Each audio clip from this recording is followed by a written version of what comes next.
recording this, and this is 12-2 beta.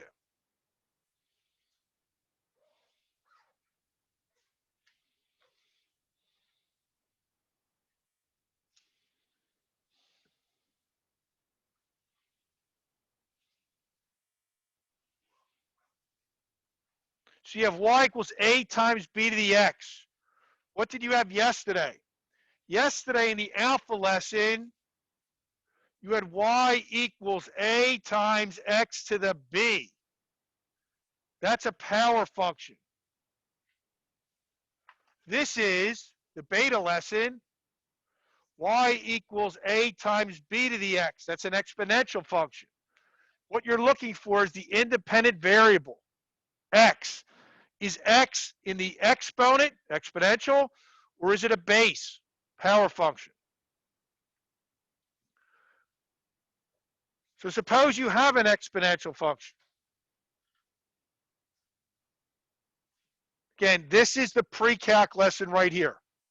This is essentially the extent of math in the whole course. You take the log of both sides. Now, this could be common log or natural log. It's up to you. Doesn't matter. So you take the log of both sides. On the right side is what you're looking for. There's properties of logarithms. So you can rewrite that as this. How come? Because if I have the common log of 100, what's that equal to? Excuse me? Common log of 100. Tamima, how are you getting 2? You're correct. Common log means the base is understood to be 10. So when you swirl this, I don't know, it equals some unknown, k. 10 to the k equals 100. So k equals 2. Except what? Here's the property of logarithms we're showing you. I could rewrite that as the common log of 10 times 10, which then can be rewritten as, which we know is 2, the common log of 10 plus the common log of 10. What exponent you raise 10 to give you 10? 1. 1 plus 1 equals 2. So that's the property that's right here on the right side. Log of a times b to the x can be rewritten as log a plus log b to the x.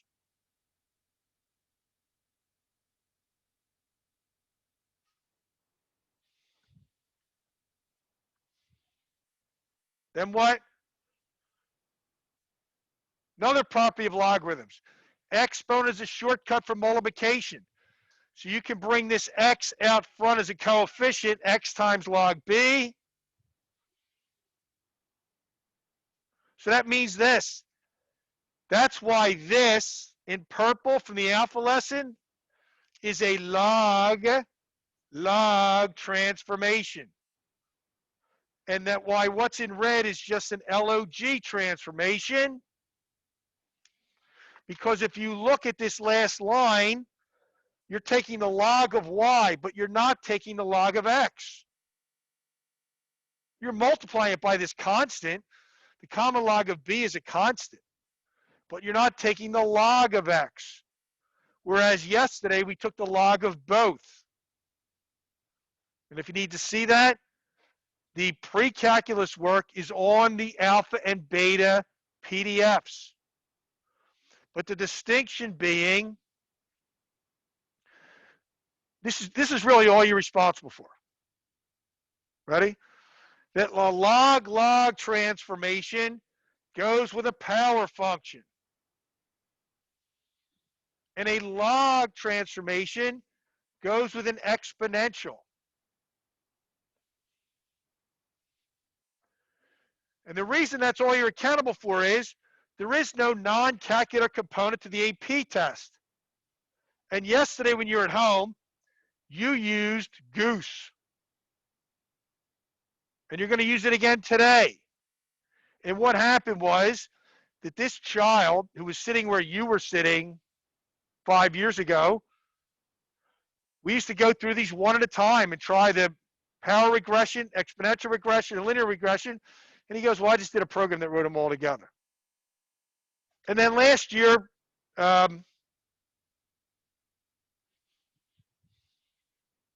Gardner did the same thing. So Ben Gardner was in here, and he wrote a program that would do the same thing as Goose. Okay? So it's giving you, and there is no part of the test where you can't use your calculators. You just have to know what you're being asked.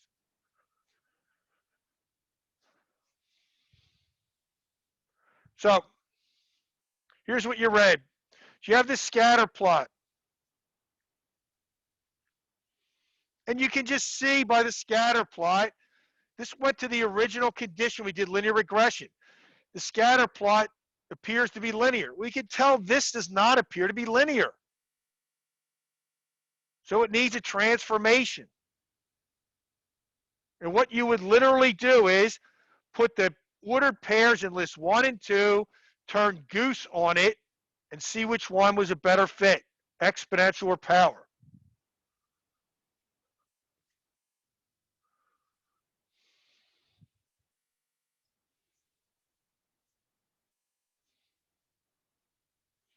So what did they do? They took the log of just the outputs. See if you go back up. See the input years since 1970? Years since 1970 stays the same. They not take the log of the inputs. It's the outputs that changed. You have the dependent axis, which went from 0 to 8 in billions. And now they took the natural log of that. Okay? And what happened? It straightened out the data. So it's much more linear. You're not going to get an exact linear model unless it's theoretical. So what do we do? This we can, meaning this is what your calculator does for you. On your calculator, go here. Go to Stat, Calc, Up Arrow. When you go to Stat, Calc, Up Arrow, you see, ready? Exponential regression is 0, and power regression is A. Yes? But what you're being held accountable for right now is this. That's what the calculator is doing. When you type something in and tell it to do exponential regression, it's taking the log of list 2 and doing linear regression to that. If you tell your calculator to do power regression, it's taking the log of both lists and doing linear regression to that. And I say linear regression, remember how this was done? It finds the grand mean of the two inputs and draws a theoretical horizontal line through those, and then rotates that line to minimize the sum of the squared residuals. That's when the rotation stops. So your calculator is doing this just by you pushing the button. And now you're being asked to say, okay, now I know what's happening here when I ask my calculator to do those regressions. Linear regression, power regression, exponential regression. The last two are transformations. So for this model, yeah, that looks linear. This is the output. Take one moment and write down what the linear equation is.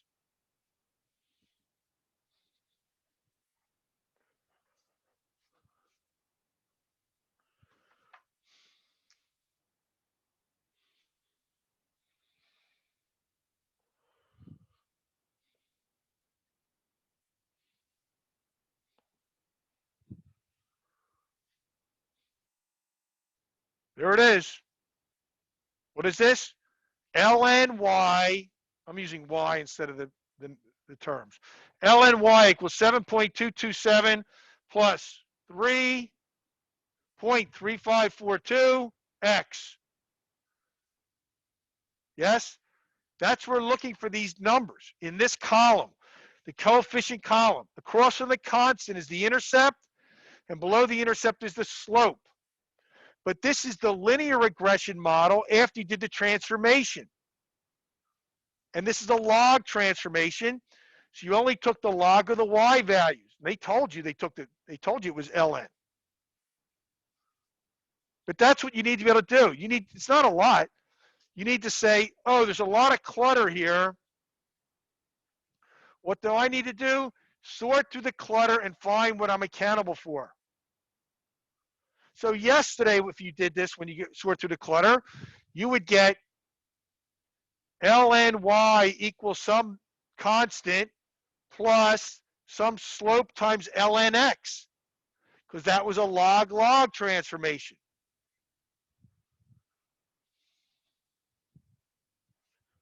How do I know which one's which? All you have to do is match it, because Goose will do the rest for you. Goose will tell you the better model. You just have to know that log goes with exponential and log goes with power.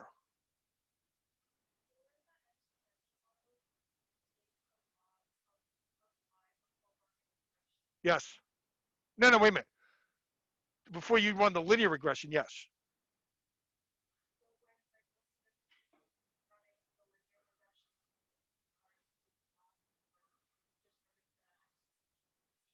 There isn't one. It would give you the same thing. You understand what Brett is asking? See, you're being held accountable for why this works. You're not going to get the same numerical answer because you would have to exponentiate your answer. See, in order to get, here's what Brett is saying. How is this different than if I did exponential regression? In order to get the exponential model, you would have to say, swirl this. E to that equals y. And they would match up. See, when you did the same data set, this thing, e to this, y equals e to that, would give you what you would get if you did exponential regression. Exactly the same thing. All right.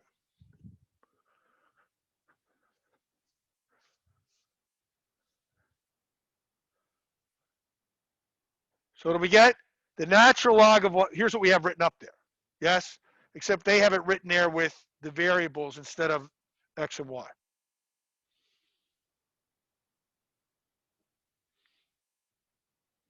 If you put 50 in, what's the output? Now, ready? That's the output on the line of best fit. That's not your answer. You understand what they did? Here's what we just said.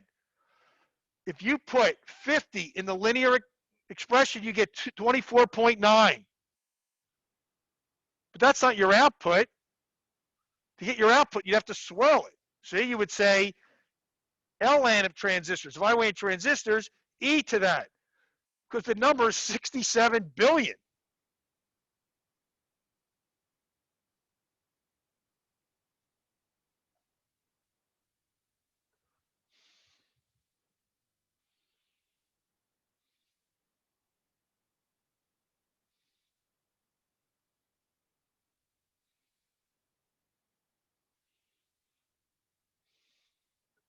So again, we got another scatter plot.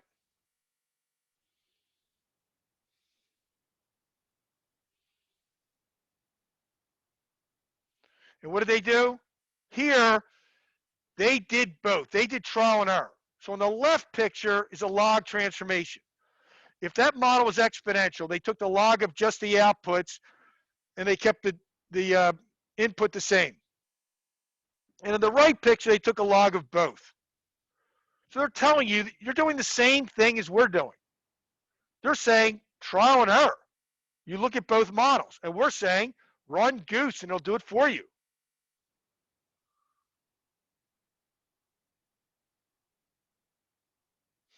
The power model is more appropriate in that example.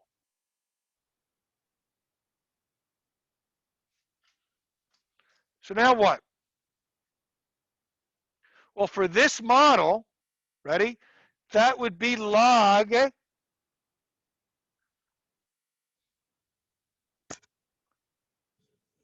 do we got? The log of the period equals that constant plus the slope times the log of the distance. You see you have ln's on both sides of the equal sign. This is a power model. See that screen right there? Power model. Log, log. You're taking log of both input and output. And I wrote log and they're writing ln. Doesn't matter. Because when you exponentiate, here, if it's ln, you'd go e to the other side. And if you used log, you go 10 to the other side. It'll take you to the same place.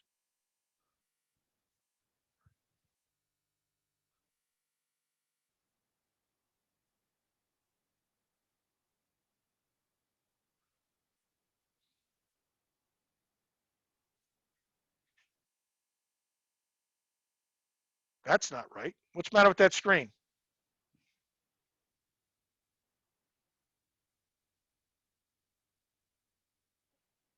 Yeah, they should have used E, right? Because it's ln. They use 10. There's some typos on these PowerPoints. Not a big deal. Overall, the PowerPoints are good. So look at the residual. Uh-oh. What's the matter with the residual?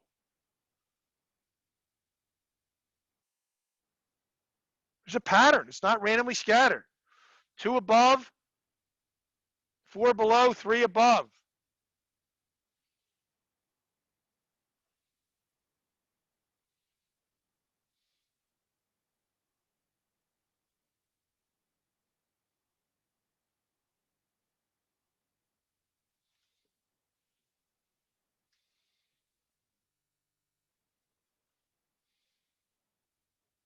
So here's where we are. And this is, again, this was on the slide. This is the pre-calc work. When you take the log of both sides, property of logarithms from line 1 to line 2, another property of logarithms from line 2 to line 3. That means your t-chart would be x log y. Whereas the t-chart from the alpha lesson was log x log y.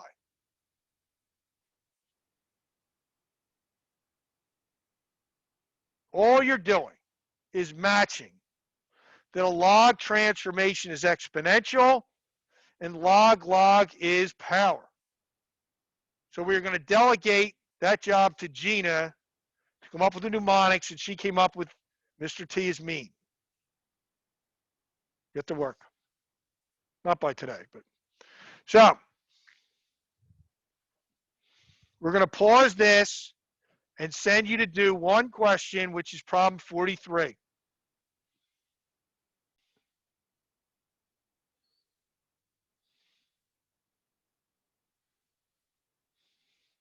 So 43.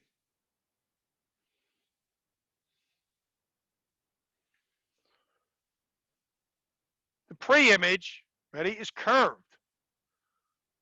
So the log transformation straightens it out and makes it linear. What did they do? They gave you this. Where the line, we put in y equals. We're getting the line from this. 5.973, I truncated it to 3 places. Subtract 0.218x. Here, across from the constant is the intercept. Across from time is the slope. So they said, okay, estimate what you would get after 17 minutes. Is that what it is, minutes? And you put 17 in y1 and you get this.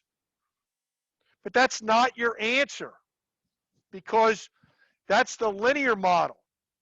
And you have to exponentiate it. So in effect, what do we have? We have ln y equals that number.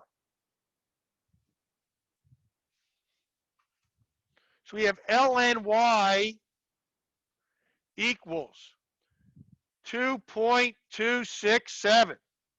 So you need to swirl it. If you want to know what y is, you do e to the 2.267 equals y,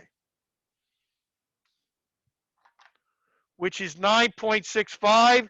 That answer's in hundreds. Okay? So it would be 965. We got to be careful. Because that's a multiple choice question. Then choice A is going to be 2.267. And people are going to leap at that answer before reading all the choices.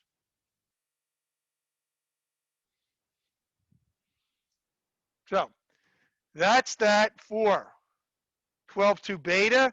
That's that for the textbook.